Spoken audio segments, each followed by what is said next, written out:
Before I start, I want to thank John Gisheler for helping me with my StreamYard subscription. I'm very grateful to him.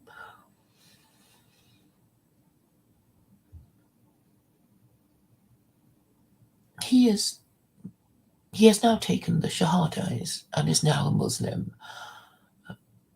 And I think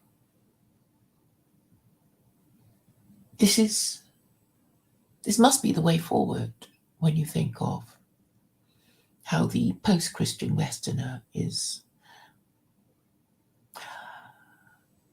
now in. And it is not an enviable position to have 2,000 years of Christianity in disarray, as well as 250 years of liberalism being undermined by intersectionality. I know the situation is completely unprecedented, and many people can't quite believe that I mean to do what I say, which is to question 2,000 years of Christianity and 250 years of liberalism. But it is necessary that I do this, and perhaps I am in a unique position to do so, having the perspective of someone not born here, not born in the West, but who came to the West, and who is perhaps more knowledgeable about the history of the West than most Westerners are about their own history. I don't think Western history has been taught particularly well, certainly not in recent decades. What the average Westerner does not understand is the burnt and bloody history of Christianity. While it is understandable that Western governments do not particularly wish to undermine their traditional religion for reasons of, well, uncertainty or social order, because if Christianity were to be taken out with the trash, the only rational and moral choice would be Islam. It can't be anything else. It can't be Judaism. It can't be Buddhism. It can't be Hinduism. And Christianity is kaput, and there are only 5 world religions. We know Christianity is kaput because it has been replaced by liberalism. We know conservatism is kaput because Christianity is kaput.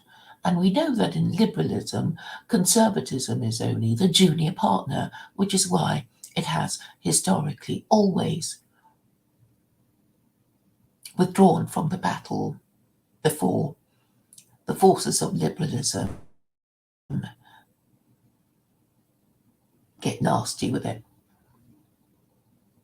And so it is necessary for us to understand the nature of the moral and political system of the West.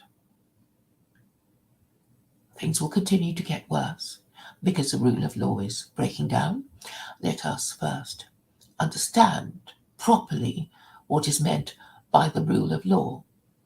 The rule of law doesn't just mean there are rules and there are laws, but it is really a matter of conscience whether enough people want to obey the law because it is the law, and they would only want to obey the law because it is the law if they believe that A, the law is fair enough, B, the law comes from the highest possible source, i.e., the laws don't come from their incompetent and corrupt politicians who don't know what they're doing.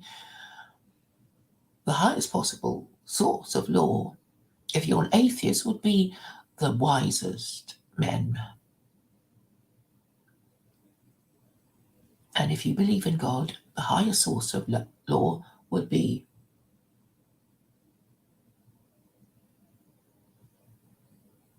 the Abrahamic God. So let us repeat what I've just said.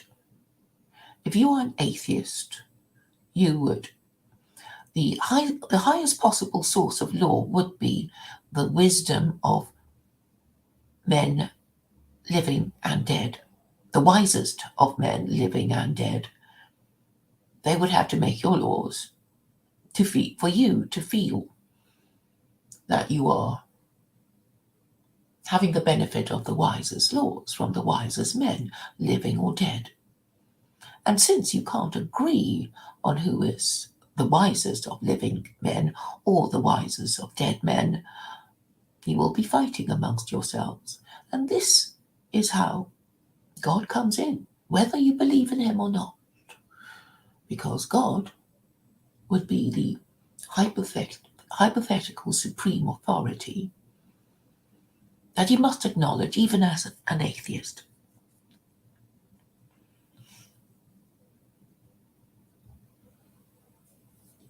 So for an atheist, you would be saying that the highest source of law would be the wisest men living and dead.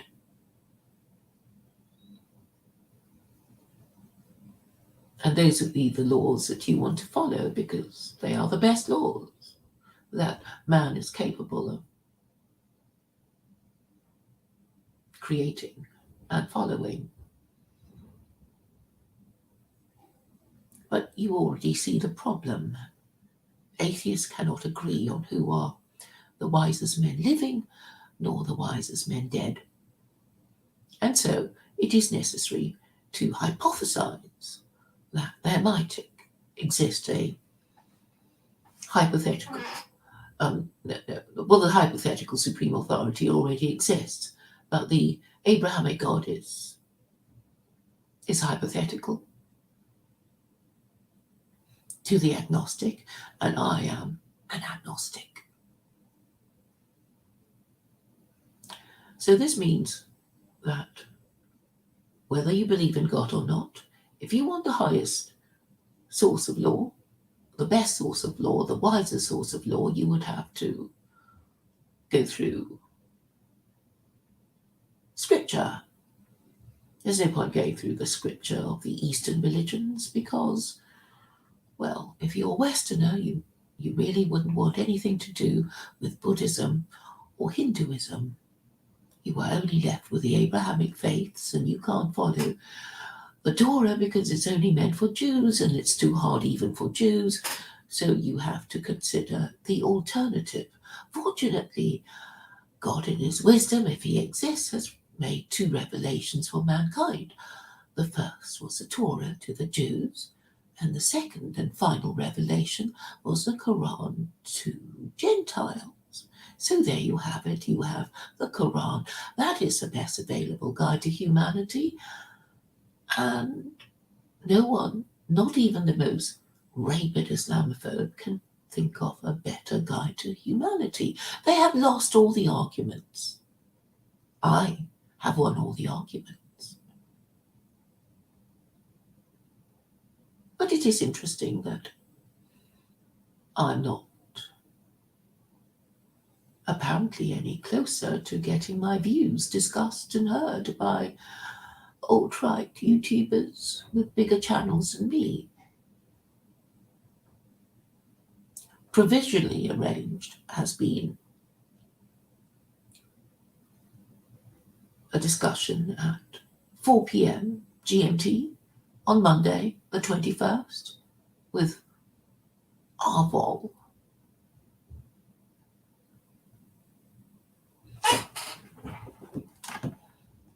But I know that Ralph is doing his best to sabotage this discussion because he doesn't want the power and glory of secular Quranism to take hold in the West generally. That is because he panders to those Westerners who wish to identify as Christian, he being Christian himself. Why does he do that? Well, it could be reasons of petty spite, because he doesn't want to acknowledge that the religion that his parents and his ancestors converted to, i.e. Catholicism, was the wrong one. and he wouldn't like me to succeed where he has failed.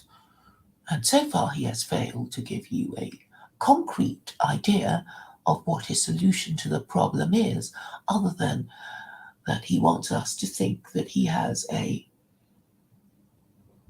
card up his sleeve that will help any political party win elections through the data that he has collected through his YouTube channel, currently called the House of Comments, where he mines the data of those he comes into contact with.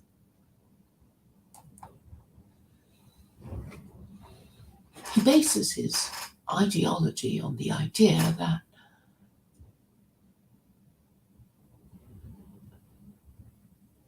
the methodology by which an atheist Jew who calls himself a philosopher is somehow going to win elections. This atheist Jew is Jonathan Haidt. His idea is called the Moral Foundations Theory, and it is basically a whole bunch of issues that people feel strongly about. Certain people feel strongly about this, and another group of people feel strongly about that. And I guess its intention must be to identify these groups and manipulate their preferences into getting them to vote a particular way. And when he sells this technique to whichever party wants to, the highest bidder, I suppose, for his methodology, the election will be won. I think that is basically the gist of his idea. He hasn't said it in so many words, but I deduce that this must be the way he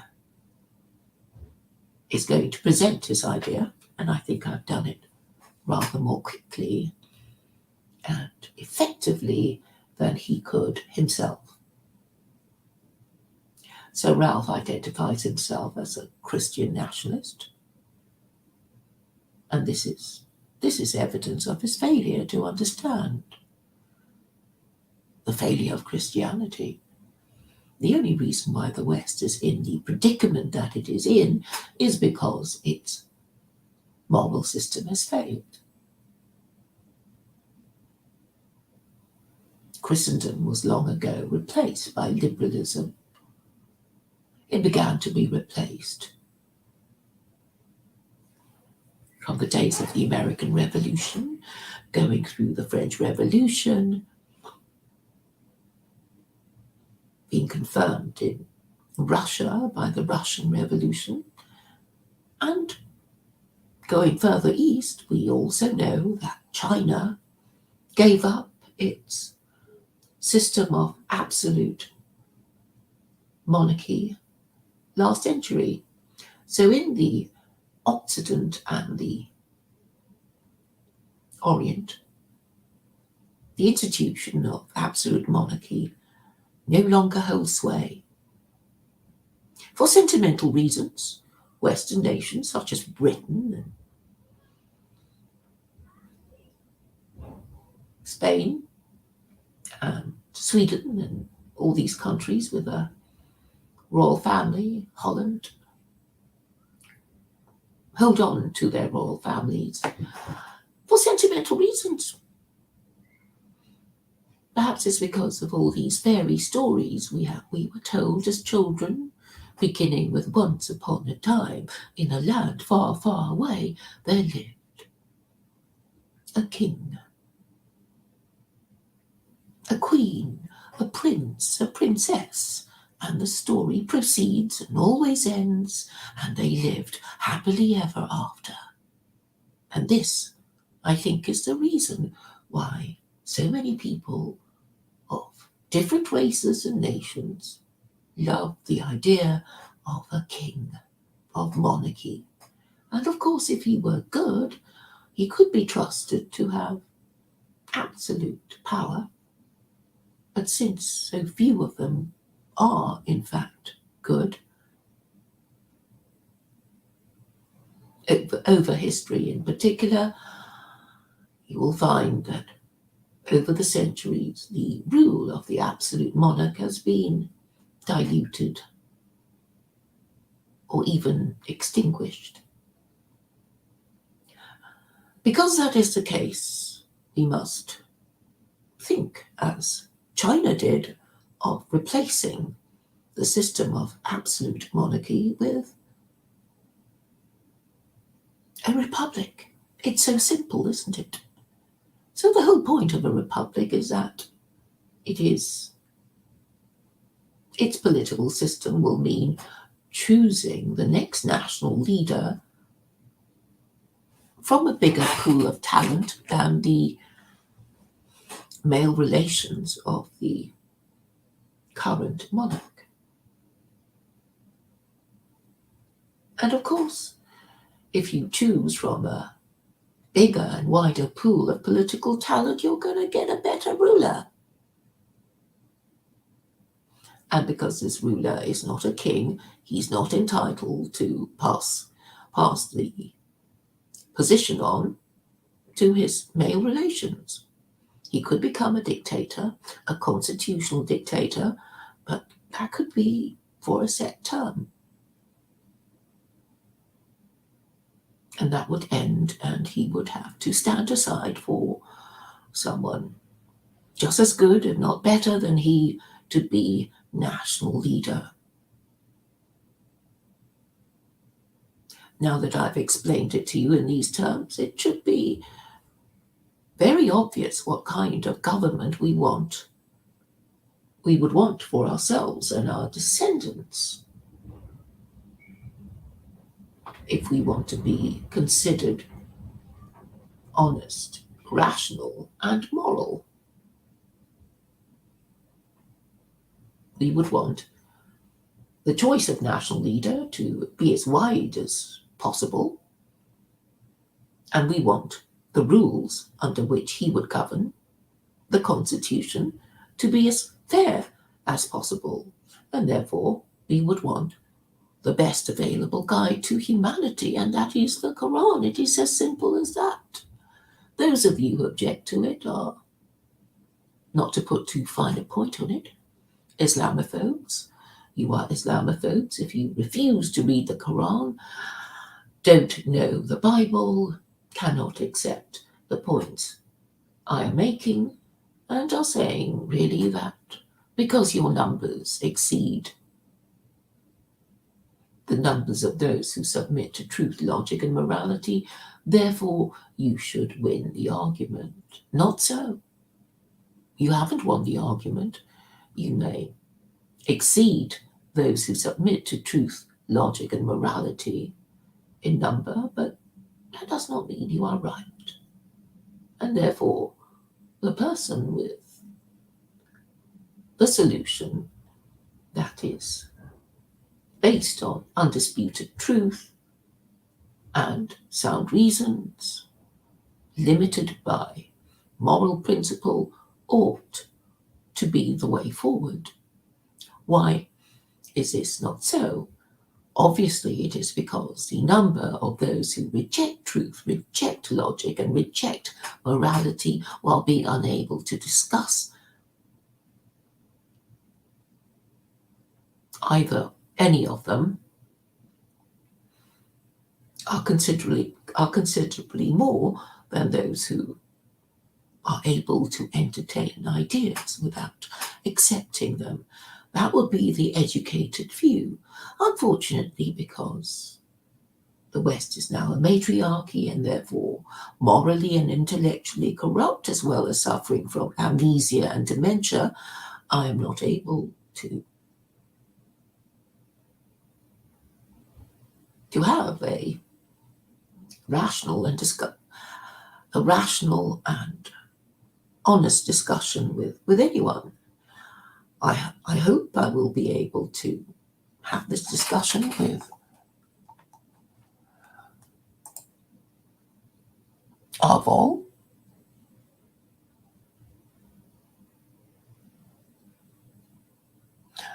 and all the news is not too bad. I've just got a message from him. He says, I got a message warning me about you. I don't know about any of that, but I'll have to host the chat on Odyssey instead. I'll announce it on YouTube though. That's fair enough. I already say what I say on YouTube, but if he's a little nervous of me, he can do it on Odyssey, and I can yeah. Well, it'd be a good opportunity for me to learn how to stream on Odyssey since I haven't worked it out, even though I do have an Odyssey channel. So please do go there and subscribe to it. It's already got quite a large library of my videos already transferred there. Thank you, 13 concurrent viewers.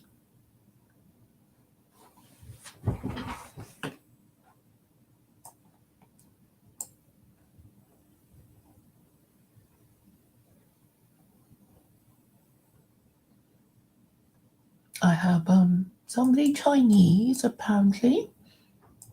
Ralph is House of Comments. Ralph Masilamani, an Indian who calls himself a Christian nationalist, who sees his role as pandering to confused, frightened white men who have lost their Judeo-Christian heritage.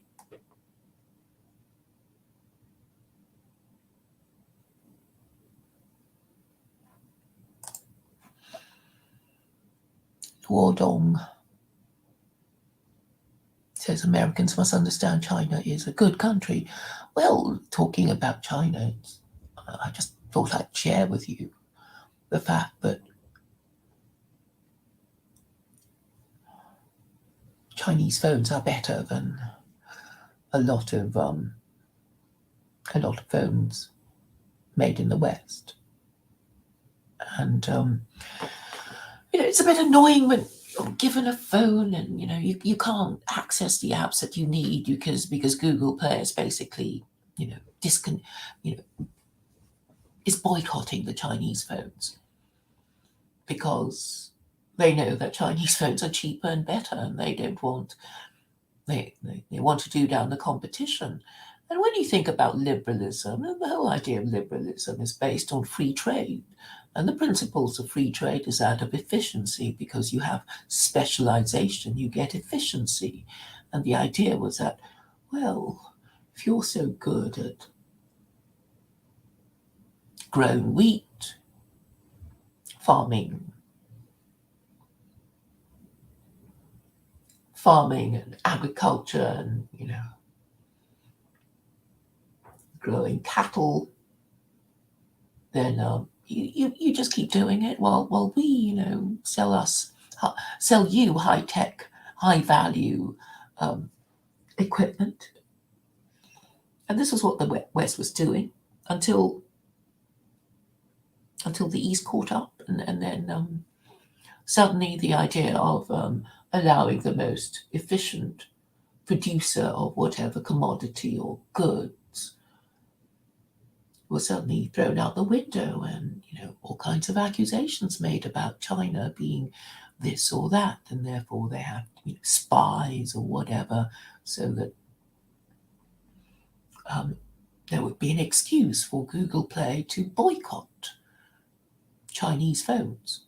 And apparently it includes non-Chinese phones like Samsung, because apparently their phones are too good and too cheap now for Apple to compete with. This is what the man in the phone shop told me. So when you see people breaking their own rules, you know they're on a sticky wicket. You know they're about to lose the moral high ground. And this means that their society is about to suffer a moral collapse. And I have the solution. I'm saying, repent. It is never too late to repent. And therefore, it doesn't mean that people will be punished for doing what was legal, though it should have been illegal at the time, because there will be no retrospective legislation under secular Quranism.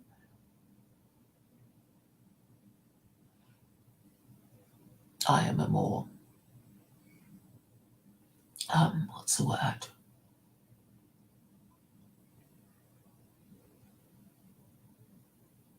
Temperate advocate of change. I have not ever suggested doing anything violent. I am convinced that there is always a way for a peaceful revolution, but only if people will have an honest and rational discussion and will submit to truth, logic, and morality. And if the government won't do that, then I suppose eventually people will get it into their heads that more vigorous means other than truth, logic, and morality is required. And so if we lead by example, then the good example will have to come from within the alt-right, the dissidents against establishment liberalism. And this means people who have a bigger channel than mine, white men, white men who probably do not accept my moral and intellectual authority to tell them what to do. I am not white, not male, not born in the West, but I think I understand a little about their history, their culture, and their ways of thinking, having lived here more than half my life. I like to think that I understand them better than they understand themselves.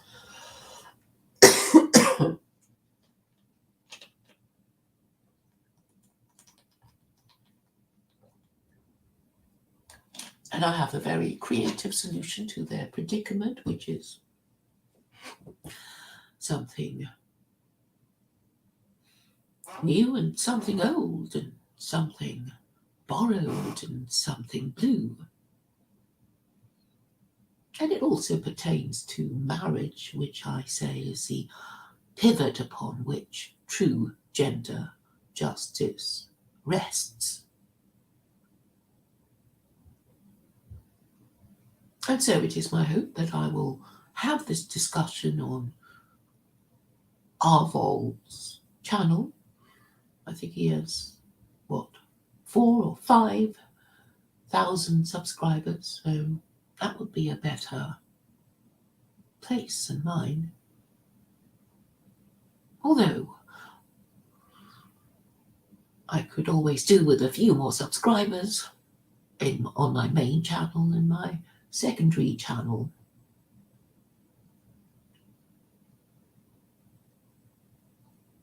I wonder if it would be a good idea for me to claim that I am the incarnation of somebody or someone famous that Western man might identify with, perhaps Solon, the Athenian poet and lawmaker.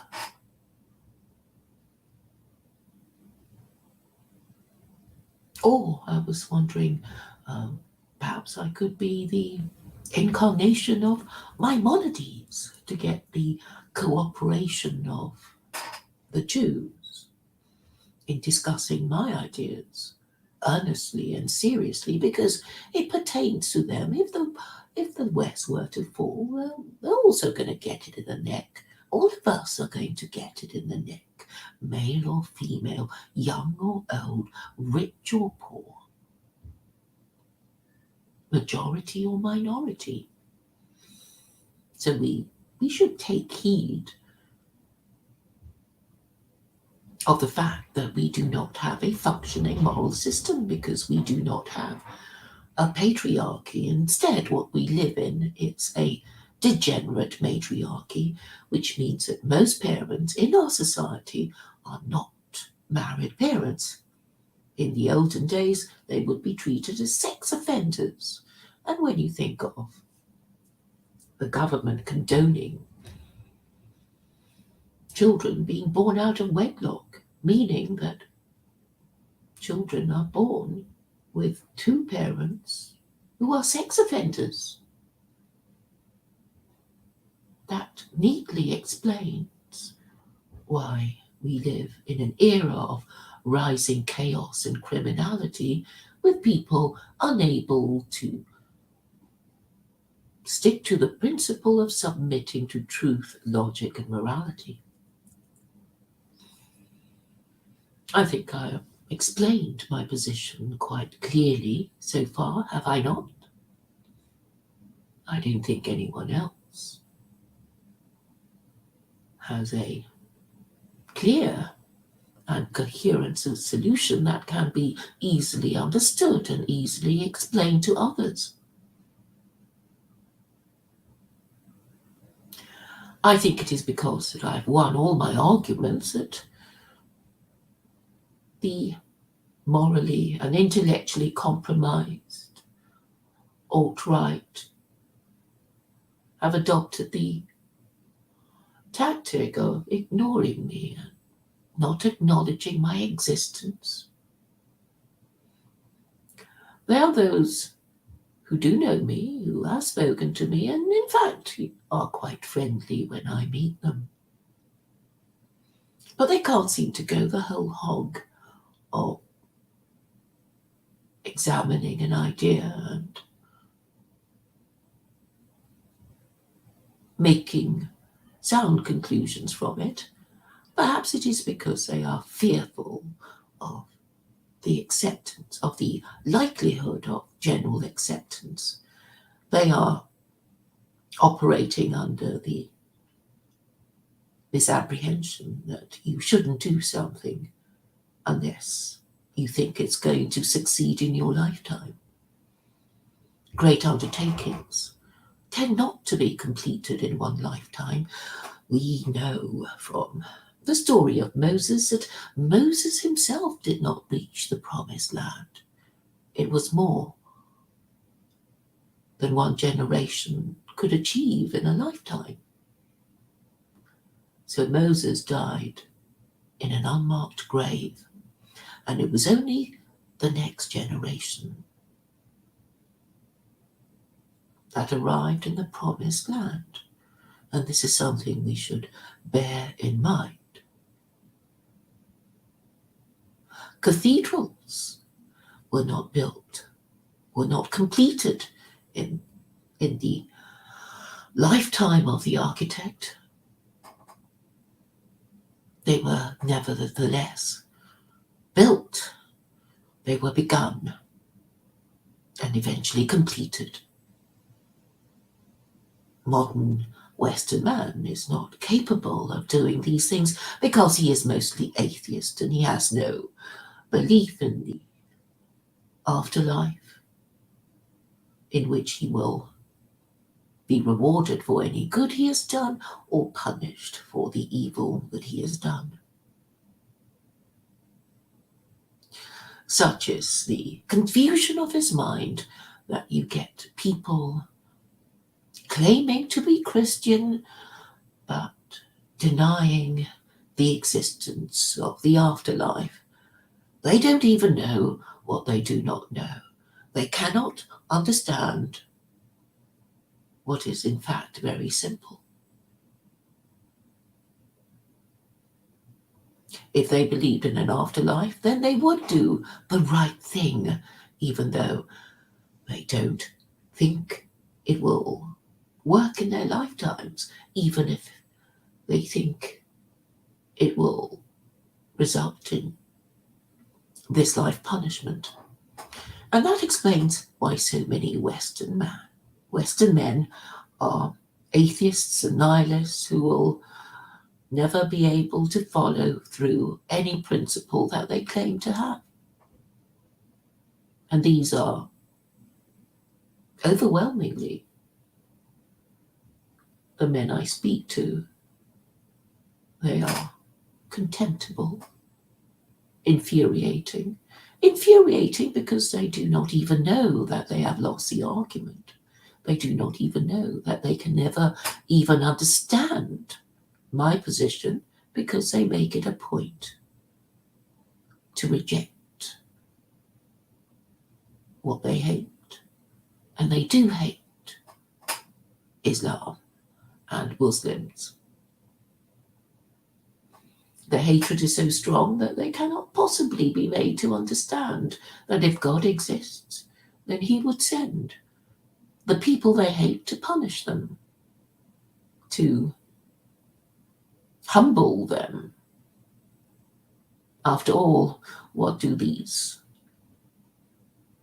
so-called nationalists do all day but complain about Jews and Muslims without having the ability to deduce that the reason why Jews and Muslims do better than them while being minorities in their country is because they have the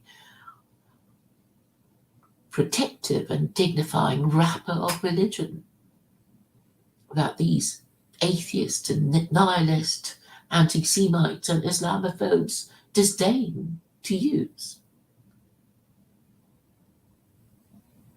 They have not yet arrived at the conclusion of, if you can't beat them, then you have to join them.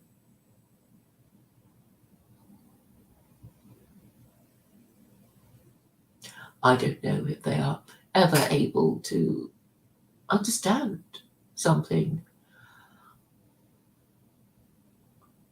make the right conclusion, come to the correct conclusion about them, and follow the principle to be extracted from this undisputed fact. The undisputed fact I refer to is, of course, that Jews, that they're always complaining about, are the world's most ancient and powerful tribe. And the other undisputed fact is that Christianity and Islam are derived from Judaism. So we may conclude that Jews are the world's most ancient and powerful tribe because they worship the most powerful deity conceivable.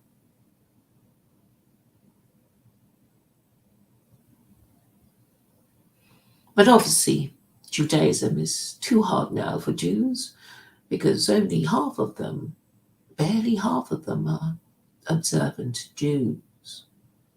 So humanity needs something a little less high maintenance. And for that we have Islam. It's so simple, isn't it? Jews believe that before the disease, there is the cure. The disease I refer to is, of course, the failure of the moral system, that is Christianity, and the failure also of representative democracy. It's a double whammy that Western man is currently suffering, and he is in denial. And of course, feminism is the stiletto that has been pushed into him swiftly in the last 50 years. We have heard about what happens to people who have been stabbed by a stiletto. They don't at first even notice. And when they finally collapse, the wound is hard to find because it is, well, a very little wound, but which penetrated deeply.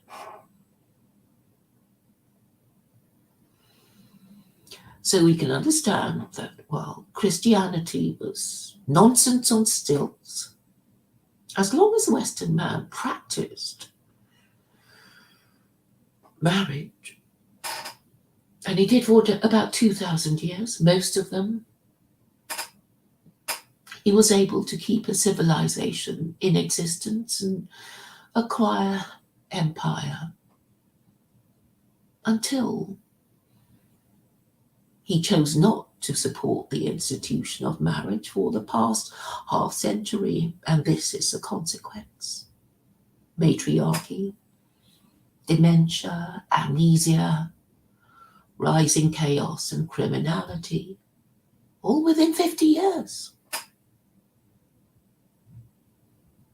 But it is not too late to repent. Judaism is a religion that is strong on repentance. Shuva, as Jews call it, is a 4-stage process of acknowledging the mistake, ceasing its commission, resolving not to do it again, and making good the damage done. It's a 4-stage process to make sure that you don't forget that you made that mistake.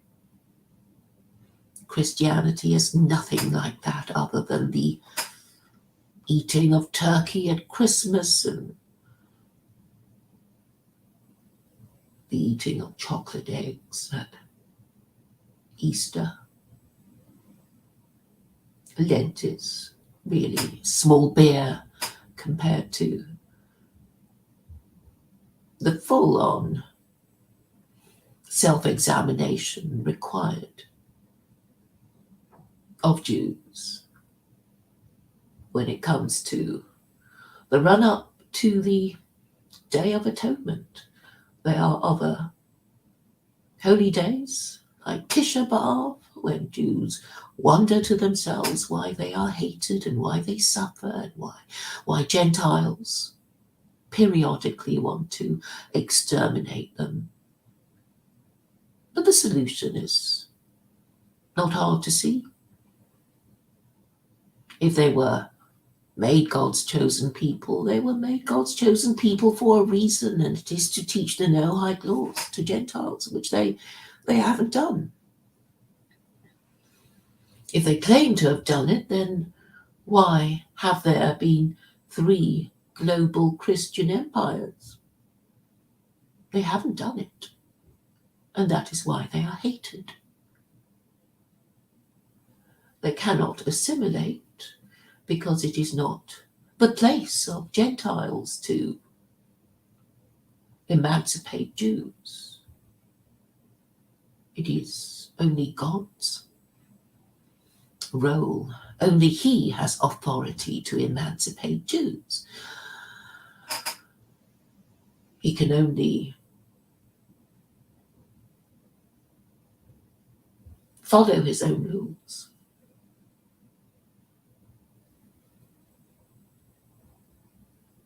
So the first set of rules that God revealed to mankind through Jews is the Torah. And the second and final was the Quran. So the implication is surely that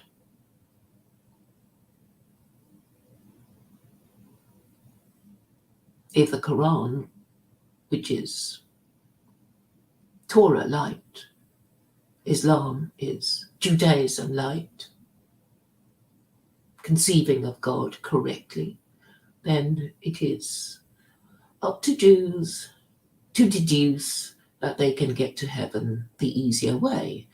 And if they want to assimilate, they can only assimilate if the Noahide, if the Gentile nation that they are a citizen of is a righteous Gentile nation. Since Christianity is idolatry and blasphemy, no nation in Christendom can be said to be righteous. And therefore, if they assimilate and convert to Christianity, well, that is not what would find favor with God if he exists.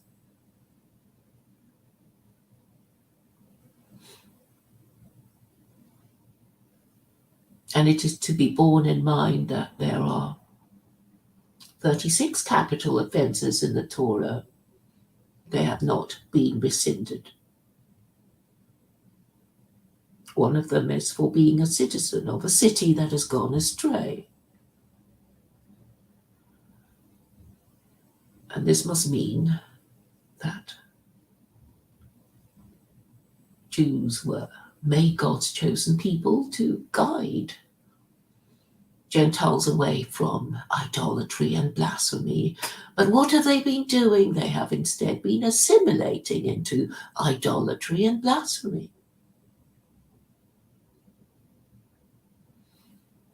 So we are to suppose that if God exists, then he will be sharpening his knives of punishment. Speaking of which,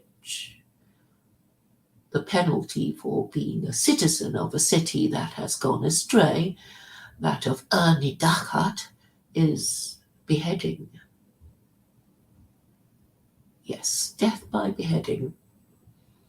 So any Jew who is a citizen of a Western nation that is part of Christendom will have already clocked up a death penalty.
Now, I've forgotten what I was going to say.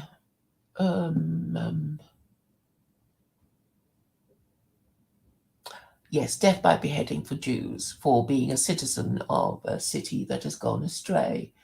So many generations, if this penalty was, well, it hasn't been rescinded, so let's assume it must be active if God exists.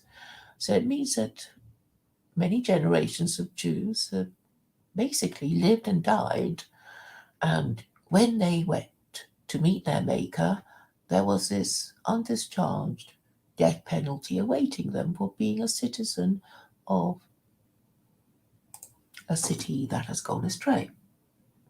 Apart from anything else, apart from, beheading for breaking the Sabbath, adultery, sodomy, there would be this already, and that would be for many generations, many Jews of many generations in the West. So this is like question of whether America is technically Christendom. I suppose if you asked Americans, especially if they're a Christian, they would say that America's a Christian country. But anyway, this is a debatable point.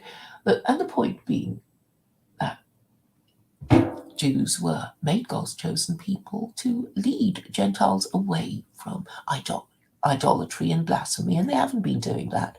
And that's why things are in a bit of a mess. And I'm also saying that if Jews want to escape this penalty, then they would have to convert to Islam, assuming that they believe in God in the first place. And if they say that they don't believe in God, then I guess God will be even angrier with them for pretending to believe in God while only pretending. So So, whichever way you slice it, I think Jews are in a bit of trouble if God exists. And I'm afraid Muslims have not been doing their bit either, because it says quite clearly in the Quran in chapter 18, verse 4,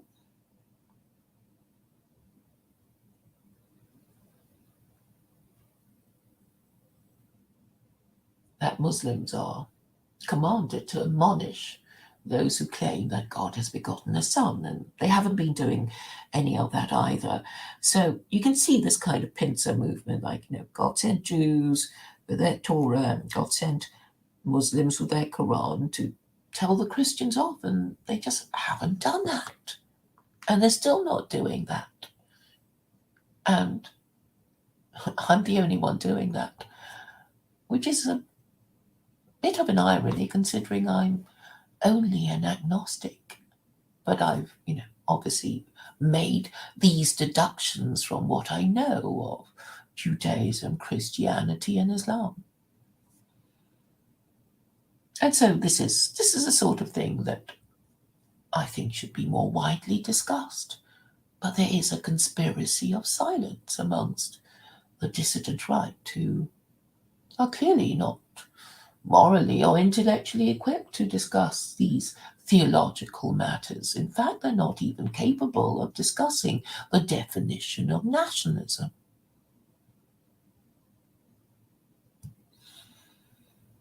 I don't know if they could be made capable of discussing it honestly and rationally. I really don't know, but this is basically what I'm all about. So Keo is from Ralph's stable, and he never has anything sensible to say because, well, Ralph attracts mediocrities and spurgs and people who just want to complain angrily but have no solutions. They only want to double down on their hatred. Yes, a few more things I wanted to say about China.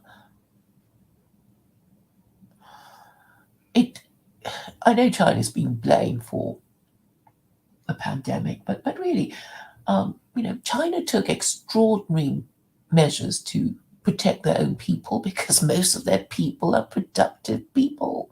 They work hard. They're not unmarried parents. They're not the bastards of unmarried parents, unemployable layabouts, or, drug or sex addicted losers. So it's understandable that the government of China would want to protect as many of these productive people as possible. But the West, ironically, hating China, felt that it had to compete about pretending. And therefore it felt it had to pretend to care about its people, who are mostly, elderly boomers who spent their youth enjoying the sex and drugs and rock and roll that produced the present degenerate generation. So if the government were wiser, it would have just let, the boomers go, and taken it on the chin about, people dying of the flu, because, well, the mortality rate was not that high. But for reasons of hypocrisy, or we don't know really, they couldn't do it. Atheism and hypocrisy, I think, because if you're atheist, then death would be the most frightening thing.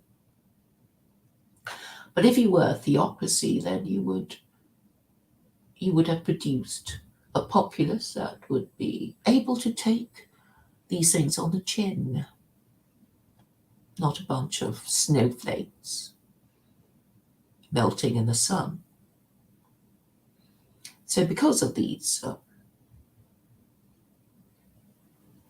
predispositions to take the wrong decision through hypocrisy, cowardice, incompetence, that the West basically shot itself in the foot and destroyed its own economy, creating a generation of traumatized, degenerate, socially retarded young people who won't be able to cope with competing in the real world with other less degenerate nations.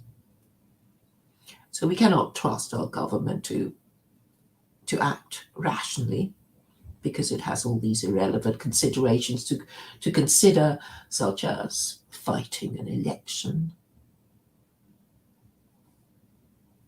So we have, unfortunately, in the West, the worst kind of system and the worst kind of people who will really, it seems, be moved by force because they cannot be moved by truth, logic, or morality. So it is ironic that what the dissident right, as they like to call themselves now, complain about the liberal media doing to them, they are in fact doing to me. They are too cowardly to discuss what I think should be discussed. They are weak men or just lost boys who never met their fathers, who are deprived of the support and guidance of men of a previous generation, making really very, very stupid decisions, who don't know the first thing about their own history and can't discuss it. They barely make sense when they talk to each other. Did you see Keith Woods and Joel Davis talking to each other? It was the dullest discussion ever. And why did it need to be discussed that nationalism is better than liberalism? It was basically two young men able to sound like intellectuals talking about, well, something quite obvious. Of course, liberalism is not as good as nationalism because it doesn't care about the national interest, and it doesn't have any principles that any liberal intellectual can articulate. I suppose it's because Joel Davis is a good-looking young man with a wife and a child, that he has a higher status than those who listen to him and think he must be the great white hope of the future. He's also Catholic, and he won't be talking up Islam because of his Catholicism. But what religion is a white man to have, if not Christianity? And if he wants to return to Christianity, will he not have to return to punishing those who don't attend church? Ed Dutton would know something about that, because he has complained more than once that his ancestors were fined for refusing to go to church. And worse was done to those who denied the divinity of Jesus. They were burnt at the stake. But this practice stopped in the early 1600s, and in 1692 they gave up executing heretics who did not deny the divinity of Jesus. And then 75 years later, there was the American Revolution rejecting Christianity. It seems that Europeans cannot reject Christianity often enough. And it seems that the ruling classes will not be told that Christianity is kaput.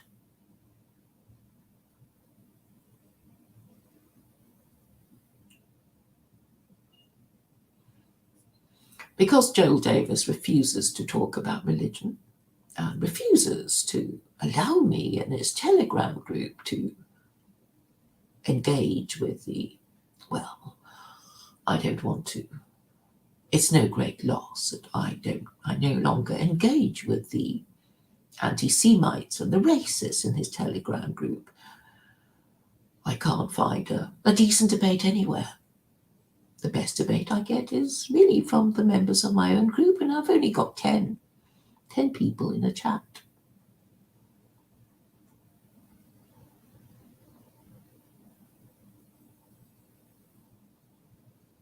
So Joel Davis, whose religion is Catholicism, thinks he can just turn back time and go back to the time before the wars of the Reformation, before the Protestants won, before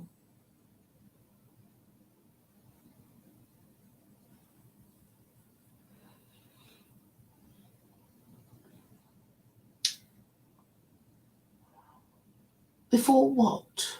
Once upon a time, all Christians were Catholics. But that only means that Christianity was meant to fail from the beginning. Because if the whole purpose of the Catholic Church was to have the vicar of Rome being God's representative on earth, then that's not good enough, is it? It was only a matter of time before European monarchs refused to submit to his authority because they saw him as a mortal and fallible man with partial and political considerations.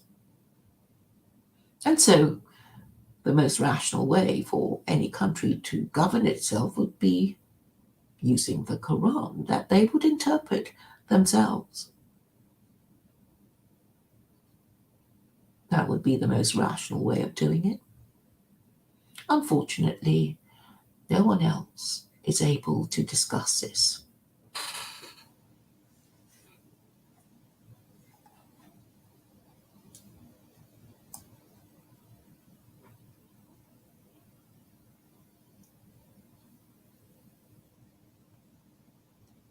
What's MFT?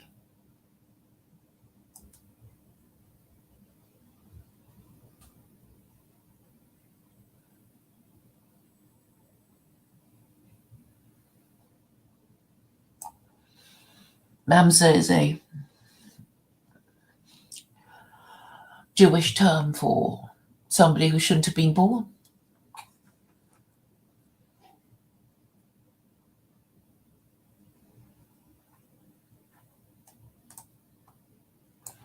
A person who was conceived via incest or adultery or product of a mixed marriage between a Jew and a Gentile. Keogh says the British don't want a republic. It doesn't matter what they want. They don't know what's good for them anyway. You can tell that they despise the royal family. Most of them do.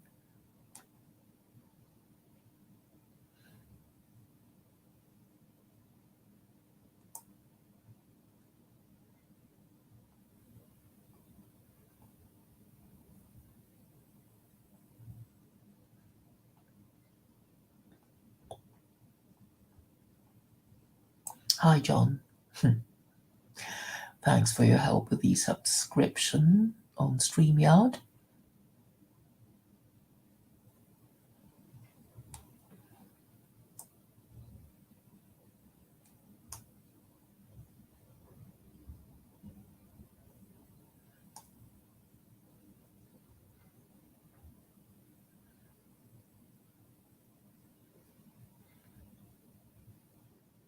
Sure, you can come on. Just let me read the chat first.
Okay, I'm waiting for John to come on.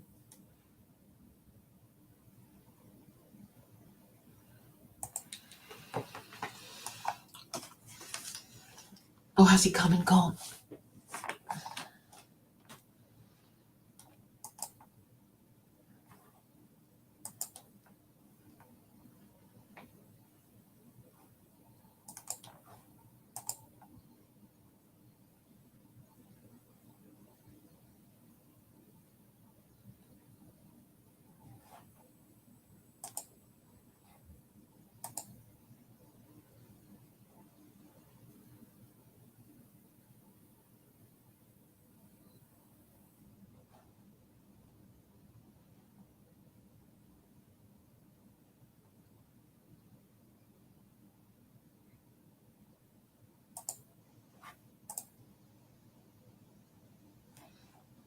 Perhaps John has come and gone.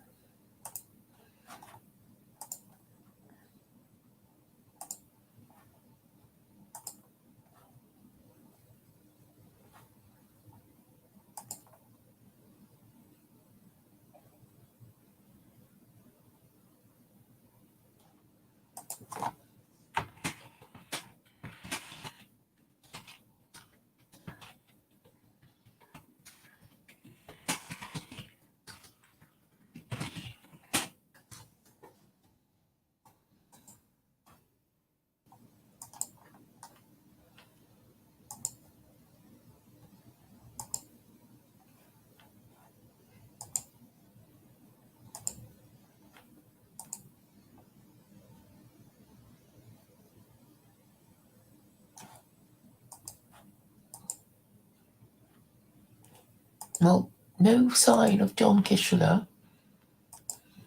Well, I guess if he's not here, I'll have to close the stream down because I haven't got any more to say.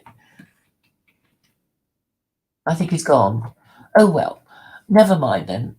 Didn't mean to keep you hanging around. So I'll just complete the stream then. Thank you very much for listening.